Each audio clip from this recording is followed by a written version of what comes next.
자녀의 도리라는 제목으로 에베소서 6장 1절에서 3절 말씀을 가지고 하나님 말씀을 증거하겠습니다. 할렐루야. 네. 주위에 계신 성도님들과 축복의 인사를 하겠습니다. 참 잘 오셨습니다. 오늘도 큰 은혜 받고 돌아갑시다.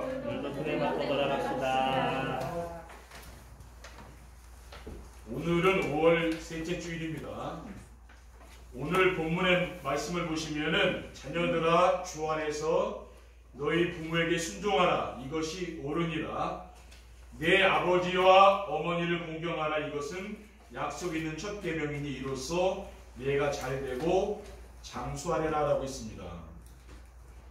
사람이 짐승과 다른 것은 부모님과 어른들을 공경할 줄 안다는 것입니다. 그런데 디모데후서 3장 1절에 2절에 보면은 너는 이것을 알라. 말세에 보통하는 때가 이르러 사람들이 자기를 사랑하며 돈을 사랑하며 자랑하며 교만하며 비방하며 부모를 거역하며 감사하지 아니하며 거룩하지 아니하며 무정하며 원통함을 풀지 아니하며 모함하며 절제하지 못하며 사나우며 선한 것을 좋아하지 아니하며 배신하며 조급하며 쾌락을 사랑하기를 하나님 사랑하는 것보다 더하며 경건의 모양을 있으나 경건의 능력은 부인하니 이 같은 자들에게서 내가 돌아서라고 했습니다. 오늘날 시대가 바로 이런 시대 아닙니까? 그래서 오늘은 부모님을 위한 자녀의 도리라는 제목으로 말씀을 나누며 함께 은혜 받기를 원합니다. 부모님을 위한 자녀의 도리는 무엇입니까? 하나님의 말씀 안에서 부모를 공경하는 것입니다. 왜 우리가 부모를 공경해야 합니까? 하나님의 말씀에 부모를 공경하라고 했기 때문에 그래요. 부모를 공경한다는 것은 공손한 마음으로 존경하며 섬기는 것입니다. 신명기 5장 16절에 너는 내 하나님 여호와께서 명령한 대로 내 부모를 공경하라. 그리하면 네 하나님 여호와가 내게 준 땅에서 내 생명이 길고 복을 누리리라. 사람들은 건강하게 다 장수하고 싶어 하잖아요. 성경에는 부모를 공경하면은 장수하게 해주겠다고 하는데 그런 사람이 몇 사람이 됩니까? 그렇죠? 하나님 말씀을 지키는 사람이 얼마나 되냐고요. 그리고 잠언 23장 22절에 너를 낳은 아비에게 청종하고 네 늙은 어미를 경히 여기지 말지니라고 있습니다. 그리고 신명기 4장 1절에서 2절에는 이스라엘아 이제 내가 너희에게 가르치는 규례와 법도를 듣고 준행하라. 그리하면 너희가 살 것이요 너희 조상의 하나님 여호와께서 너희에게 주신 땅에 들어가서 그것을 얻게 되리라. 내가 너희에게 명령하는 말을 너희는 가감하지 말고 내가 너희에게 내리는 너희 하나님 여호와의 명령을 지키라고 했습니다. 룻기에 보면은 모압 여자인 룻은 시어머니 나오미를 따라 자기 고국을 떠나서 유대 베들레헴으로 돌아와서 시어머니를 극진히 공양을 했습니다. 이 여자는 보아스와 결혼하여 다윗 왕의 증조모가 됐습니다. 룻기 1장 16절에 보면은 룻이 이르되 내게 어머니를 떠나며 어머니를 따르지 말고 돌아가라. 강권하지 마옵소서. 어머니께서 가시는 곳에 나도 가고 어머니께서 머무시는 곳에 나도 머물겠나이다. 어머니의 백성이 나의 백성이 되고 어머니의 하나님이 나의 하나님이 되시리니 어머니께서 죽으신 곳에서 나도 죽어 거기 묻힐 것이라. 만일 내가 죽는 일 외에 어머니를 떠나면 여호와께서 내게 벌을 내리시고 더 내리시기를 원하나이다 라고 했습니다. 둘째, 하나님의 말씀 안에서 부모님께 순종하는 것입니다. 순종이란 부모님의 말씀에 대꾸하지 않고 따르는 것입니다. 어떤 일을 할 때 부모님이 말씀하시면 내 주장을 펴고 내 의견을 내세우는 게 아니고, 그러다 보니까 싸우는 거 아닙니까? 그렇죠. 의견 충돌하다 보니까 부모님이 하자는 대로 그냥 하면 됩니다. 그게 제일 좋은 방법이에요. 잠언 6장 20절에서 21절에 내 아들아 네 아비의 명령을 지키며 네 어미의 법을 떠나지 말고 그것을 항상 내 마음에 새기며 내 목에 배라고 했습니다. 그리고 사무엘상 15장 22절에 보면은 사무엘이 이르되 여호와께서 번제와 다른 제사를 그의 목소리를 청종하는 것을 좋아하심같이 좋아하시겠나이까. 순종이 제사보다 낫고 듣는 것이 순양의 기름보다 나으니라고 했어요. 우리가 하나님 말씀에 순종하고 부모님 말씀에 순종하는 것이 중요한 거죠. 셋째, 부모님의 마음을 즐겁고 기쁘시게 드리는 것입니다. 부모님이 연로하시면은 자녀들에게 버럭 화를 내기도 하고 또 소리를 지르기도 하며 감정 조절이 안 돼서 울기도 하고 웃기도 하는데, 그럴 때 대부분 부모님한테 잔소리 하잖아요. 그러지 말고 부모님이 무슨 일을 하시든지 잘하셨다고 칭찬하면 나 지금 잘했습니다. 그렇죠? 못해도 잘했다고 칭찬하는 거예요. 그리고 일상생활 속에서 있었던 사소한 일이 있지 않습니까? 그걸 나 혼자만 마음에 담고 있는 게 아니라 집에 들어오면 부모님과 그걸 대화를 하는 거죠. 저도 늘 그 대화해요, 많이. 그럼 일상적인 얘기를 가지고 자꾸 얘기합니다. 제 집사람하고도 늘 얘기해요. 제가 혼자 살 때는 참 아무 얘기 안 하고 살았거든요. 근데 결혼을 하고 사니까 말을 안 할 수 없는 거 아니에요. 그렇죠? 집사람이 옆에 있으니까 자꾸 얘기해야 되는 거예요. 이 얘기 저 얘기 자꾸 하다 보는 걸. 그리고 또 제 어머니 계시니까 자꾸 얘기하는 거 이렇게 저렇게 내가 있었던 일을 자꾸 얘기해 주는 거죠. 그게 대화를 통해서 자꾸만 말벗이 되어 주는 거죠. 그래서 외롭지 않죠. 그렇죠? 네. 오래 모시고 살다 보니까 그렇게 되더라고요. 자연스럽게. 잠언 23장 25절에 내 부모를 즐겁게 하며 너를 낳은 어미를 기쁘게 하라고 했습니다.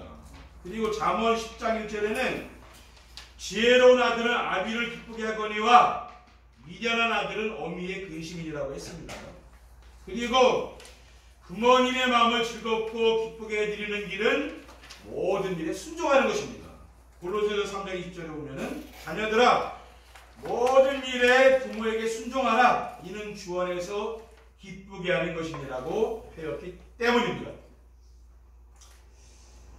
부모를 위한 자녀의 도리를 잘 알면 어떻게 하면 되겠습니까? 부모님의 허물을 덮어주고 부모님이 기뻐하시고 즐겁도록 해줘야 됩니다. 부모님이 연세가 들면은 어린아이처럼 행동해 드는 거죠. 그렇죠? 사람은 나이가 들면은 어린이가 된다 그런 말이 있지 않습니까? 부모님이 나이가 드셔서 몸이 약해지고 정신이 흐려지면은 음식을 먹다가 흘리기도 하고 또 대소변을 가리지 못하는 경우도 생기게 되지 않습니까? 그런데 자꾸만 야단치고 하는 게 아니라 못 본 척하고 이렇게 지나가야 되는 거죠. 그렇죠? 스트레스 받잖아요. 우리도 나이가 되면 똑같습니다. 그렇죠? 우리는 안 그럴 것 같습니까? 우리도 그렇습니다. 그리고 모든 부모는 자녀들이 화목하게 사는 것을 기뻐하고 즐거워합니다. 잠언 15장 17절에 채소를 먹으며 서로 사랑하는 것이 살진 소를 먹으며 서로 미워하는 것보다 나으니라고 했어요. 그리고 잠언 17장 1절에 보면은 마른 떡 한 조각만 있고도 화목하게 하는 것이 제육이 집에 가득하고 또 다투는 것보다 나으니라고 했습니다. 저희 가정은 제 남동생 여동생이 있거든요. 우리 갈등이 없어요. 별 갈등하는 일이 없고 싸우지 않고 사이좋게 잘 지냅니다. 카톡방을 만들어가지고 제가 늘 주로 많이 올려요. 왜 그렇게 하겠습니까? 뭔가 이렇게 화목하게 하려고 자꾸만 이렇게 분위기를 만들어가는 거죠. 그렇죠? 가족들 간에 잘 지내자 그 말이에요. 네. 그리고 믿음의 부모는 자녀들이 신앙생활을 잘하는 것을 기뻐하고 즐거워합니다.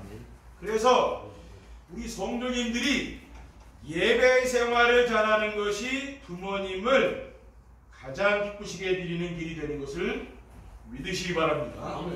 둘째, 부모님이 임마누엘의 축복을 누리며 천국의 소망을 갖도록 해야 됩니다.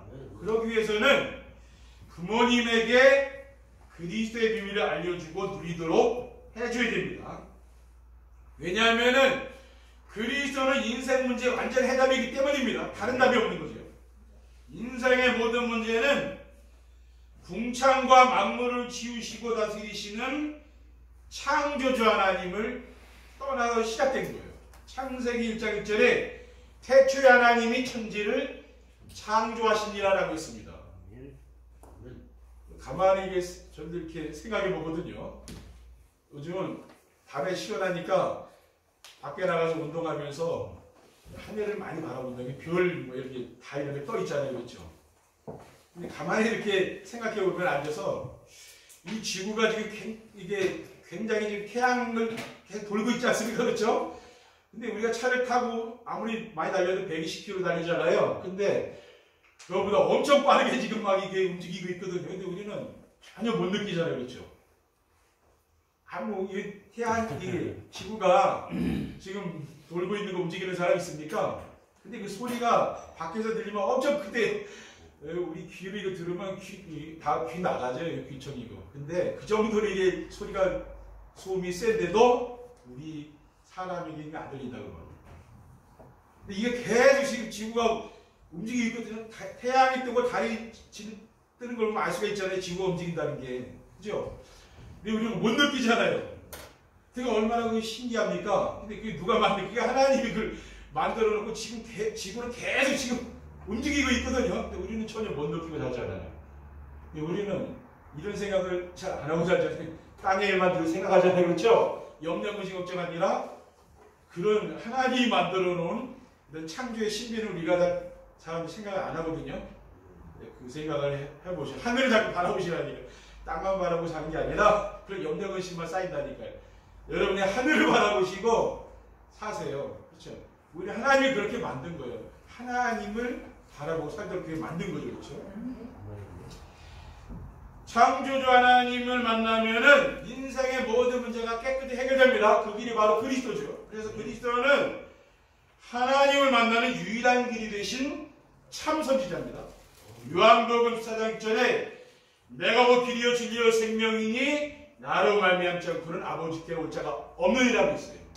그리스도는 죄로 말미암은 재앙과 저주에서 해방하신 참 제사장입니다. 마가복음 10장 45절에 인자가 무슨 섬김을 받으려 함이 아니라 도리어 섬기려 하고 자기 목숨을 많은 사람의 대속물로 주려 함이라고 했어요. 그리고 그리스도는 사탄의 권세에서 우리를 해방하신 참왕이십니다. 요한일서 3장 8절에 하나님의 아들이 나타나신 것은 마귀의 일을 멸하려 함이라. 그래서 이게 그리스도가 누구? 그 예수님이 바로 그리스도라는 사실이죠. 이것을 뭡니까? 우리 부모님들에게 알려줘야 된다 그 말이에요. 그리고 부모님과 함께 정세배를 드리며 언약을 붙잡고 살도록 해줘야 됩니다. 하나님 주신 언약에는 절대 언약, 기본 언약, 조건 언약이 있습니다. 절대 언약은 뭡니까? 영원히 변치 않는 것은 그리스도밖에 없는 거예요. 이거는 그리스도의 비밀. 이건 영원히 변하지 않습니다. 그리고 기본 언약은 그리스도를 붙잡고 사는 사람들과 함께 하시는 하나님이 우리와 함께하는 임마누엘 축복을 누리는 거죠. 그리고 조건 언약은 뭡니까? 강단의 메시지를 하나님의 말씀으로 순종하며 따라가는 것입니다. 그리고 강단의 말씀을 언약으로 붙잡을 때에 어떤 일이 납니까? 하나님이 함께 하시는 임마누엘 축복을 누리게 되는 거죠. 그리고 미션을 붙잡고 순종할 때는 내가 임마누엘의 축복을 누림으로 전도가 됩니다. 그리고 비전을 붙잡고 기도할 때는 기도응답의 축복을 누리게 되는 거예요. 그리고 부모님께 이 세상은 장망성이요 영원한 천국이 우리의 본향임을 알려야 됩니다. 이 세상은 뭡니까? 장래 망할 성이라는 거예요. 마지막 때에 불로 다 심판받는다고 했어요. 지구는 없어진다니까요. 미래. 그렇죠? 과학자들도 증명하고 있습니다. 히브리서 11장 16절에 그들이 이제는 더 나은 본향을 사모하니 곧 하늘에 있는 것이라. 이러므로 하나님이 그들의 하나님이라 일컬음을 받으심을 부끄러워하지 아니하시고 그들을 위하여 한 성을 예비하셨느니라 라고 했어요. 우리가 가야 될 곳은 뭡니까? 하늘나라 나중에 본향. 우리 이곳은 잠시 머물다 가는 곳이라니까요. 계시록 22장 1절에 2절에 또 그가 수정같이 맑은 생명수의 강을 내게 보이니 하나님과 및 어린 양의 보좌로부터 나와서 길 가운데로 오르더라. 강 좌우에 생명나무가 있어 12가지 열매를 맺되 달마다 그 열매를 맺고 그 나무 잎사귀들은 만국을 치료하기 위하여 있더라라고 했어요. 그러니까 이 계시록에 보면은 천국에 대해서 나오거든요. 자세히 읽어보면은 우리는 뭐 지구 얼마나 좋다고 합니까? 그렇죠? 근데 천국은 이거 비교할 거 아니라니까요. 거기는 온갖 막 보석 이런 게 엄청 많은 거예요. 그러니까 우리가 상상할 수 없는 그런 세계라는 거죠. 그렇죠? 우리 사람들이 다 천국 가는 걸 싫어하잖아요. 그렇죠? 근데 그게 아니에요. 거기 가면 또 먹을 것도 없고 사람이 죽으면은 먹지도 않는다고 생각하잖아요. 근데 성경에는 분명히 여기 그 생명수 강이 있다니까. 천국 가면 거기서 44절 과일이 막 풍성하게 자란다 그랬어요. 그게 뭡니까? 사람이 천국 가면 먹고 산다니까요. 예수님도 뭐 생선 이런 거 드셨잖아요. 부활하셔가지고 그 부활의 몸으로 우리도 변화돼서 천국 가도요 물도 마시고 음식도 먹고 다 먹는다니까요. 거기 더 좋은 세상이에요. 그러니까 그 천국을 사모하며 살아야 되는 거죠. 셋째, 말씀 안에서 하나님이 기뻐하시는 삶을 부모님께 전달해야 됩니다. 하나님은 우리의 몸을 하나님이 기뻐하시는 일에 드릴 때 기뻐하십니다. 로마서 12장 1절에 2절에는 그러므로 형제들아 내가 하나님의 모든 자비하심으로 너희를 권하노니 너희 몸을 하나님이 기뻐하시는 산제물로 드리라. 이는 너희가 드릴 영적 예배니라. 너희는 이 세대를 본받지 말고 오직 마음을 새롭게 함으로 변화를 받아 하나님의 선하시고 기뻐하시고 온전하신 뜻이 무엇인지 분별하도록 하라. 세상이 여러분 볼 때 아무리 좋아 보여도요 성경이 뭐라고 했냐면 그거 본받지 말라고 그랬다니까요. 세상 사람들이 사는 거 본받지 말라고 그랬어요. 그 뭡니까? 우리가 그러면은 하나님이 가장 기뻐하는 삶이 뭡니까? 하나님께 예배 드리는 겁니까? 예배 드리면서 받은 말씀을 가지고 살면 되는 그 말씀대로 순종하며 살면 되는 거예요. 그러면 뭡니까? 여러분이 세상 사람들과 같지 않다니까요. 삶의 방법이 다른 거죠. 그렇죠? 날마다 강단 말씀을 듣고 묵상하는 정세배의 축복을 누리면은요 하나님이 나와 함께 하시는 축복, 위대의 축복을 누리는 거예요. 하나님이 언제 어디서든지 나와 함께하는 걸 내가 느끼는 거죠. 그러니까 행복한 거 아닙니까? 그리고 하나님께서 우리와 함께 하시는 임마누엘의 축복을 누릴 때는 언제입니까? 우리 성도들과 말씀 포럼하면 받은 말씀을 포럼하잖아요. 원장님 시험이죠. 하나님이 이곳에 우리와 함께하는 걸 내가 느끼는 거죠. 그리고 내 삶의 현장에 가보니까 뭡니까? 거기도 하나님이 함께하는 거 그게 느껴지는 거야. 하나님이 이곳에 역사하고 있구나. 대부분 성도들은 교회 오면 느껴도 가정에 가거나 직장 가면서 못 느끼고 살잖아요. 그거는 어떻게 보면 신앙생활을 잘 못하고 있는 거죠. 그렇죠? 그곳에 가도 하나님이 함께하는 게 원네스의 축복입니다. 하나님은 모든 것을 합력해서 선을 이루시는 분이죠. 그리고 하나님은 전도에 미련한 것으로 믿는 자들을 구원하시기를 기뻐하십니다. 고린도전서 1장 21절에 하나님의 지혜에 있어서는 이 세상이 자기 지혜로 하나님을 알지 못하므로 하나님께서 전도에 미련한 것으로 믿는 자들을 구원하시기를 기뻐하셨도다라고 했어요. 그리고 하나님은 디모데전서 2장 3절의 사절을 보면은요, 이것이 우리 하나님 앞에 선하고 받으실 만한 것이니 하나님은 모든 사람이 구원받으며 진리를 아는 데 이르기를 원하시느니라. 그러니까 여러분과 관계된 사람들 있잖아요. 그런 사람들을 위해서 기도하시라니까요. 물론 뭐 저를 위해서 기도해 주시고 교회 성도들을 위해서 다 기도하지만 뭡니까? 여러분 주위에 안 믿는 사람들 있잖아요. 그런 사람들 영혼들을 놓고 기도하셔요. 그럼 뭡니까? 그 사람들 속에 하나의 역사하는 날이 온다니까요. 우리도 마찬가지예요. 누군가 저를 위해서 기도해 준 사람이 있을까요? 그러니까 제가 하나님께 돌아오지 않았겠습니까? 다 마찬가지예요. 기도 없이 어떻게 하나님께 돌아오겠습니까? 누군 가족이나 관계된 사람이 다 기도한 거거든요. 그러니까 이 자리에 계신 거예요. 결론으로 부모를 위한 자녀의 도리를 잘하면 어떻게 됩니까? 부모님이 기뻐하시고 하나님이 축복해 주십니다. 부모님을 공경하고 섬기면 부모님이 즐거워하죠. 그리고 하나님이 복을 주시는 거예요.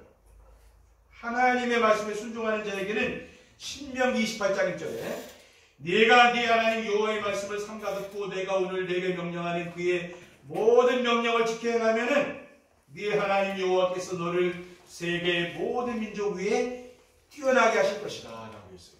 이게 순종하는 자에게 주시는 축복이에요. 그러면은 불순종하는 자에게는 어떤 일이 일어납니까? 신명기 28장 15절에 네가 만일 네 하나님 여호와의 말씀을 순종하지 아니하여 내가 오늘 네게 명령하는 그의 모든 명령과 규례를 지켜 행하지 아니하면 이 모든 저주가 내게 임하며 내게 이를 것이다. 순종하지 않으면 저주와 재앙이 온다고 했어요.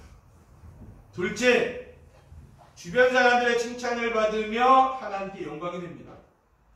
성도님들이 부모님 말씀에 순종하며 부모님을 공경하게 되면은 주변 사람들로부터 칭찬받게 되겠죠. 부러움의 대상이 됩니다. 자기들은 그걸 못하는데 저렇게 부모님 어떻게 잘 섬기고 살까? 사람들이 좀 주목해보지 않겠습니까? 그렇죠?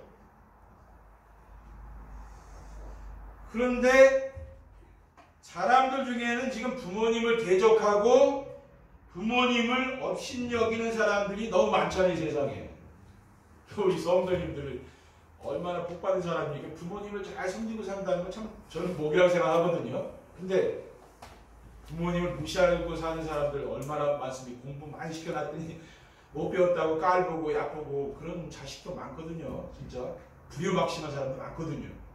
그러니까 세상은 갈수록 어려워지는 거예요. 지식이 높아지고 과학이 발전하고 사람이 발전하는 것 같지만은 이 세상은 그래서 어려워지는 거예요. 그렇죠? 신명기 27장 16절에 그의 부모를 경외히 여기는 자는 저주를 받을 것이라 할 것이요 모든 백성은 아멘 할지니라라고 했습니다. 마지막으로 현장에서 전도가 되어지고 교회에서 제자가 세워지게 됩니다.